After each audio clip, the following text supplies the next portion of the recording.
कराची में यूसी नाज़मीन को माली और इंतजामी इख्तियारात देने का मुतालबा कर दिया है। अमीर जमात इस्लामी सिराजुल हक कहते हैं कि अगर निगरां वज़ीर आला बल्दियाती नुमाइंदों को इख्तियारात देते हैं तो शहर तरक्की करेगा। शहर की कामयाबी और खुशहाली पाकिस्तान के लिए नागुज़ीर है। इस वक्त पाकिस्तान में आईनी और मुआशी मसाइल भी हैं। हुकूमत मुसलसल बिजली और पेट्रोल की कीमतों में इजाफा कर रही है और महंगाई बढ़ा रही है।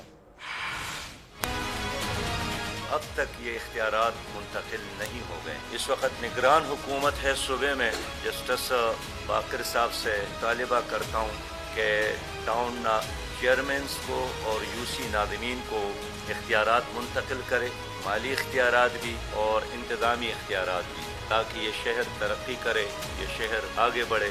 पाकिस्तान इस वक्त बेइंतहा क्राइसिस के शिकार कि मुल्क में मजमूई तौर पर बदअमनी है, माशी बदहाली है, बिजली के बिलों में इस हुकूमत ने इजाफा किया है, वो तबाहकुन है। पाकिस्तान निगरान वज़ीर आज़म ने और 15 तारीख को इन्होंने बिजली की कीमतों में इजाफा किया और मुसलसल पेट्रोल की कीमतों में इजाफा किया और डीजल की कीमतों में इजाफा किया। पाकिस्तान में इस वक्त सबसे ज़्यादा गुर्बत है, सबसे ज़्यादा महंगाई है।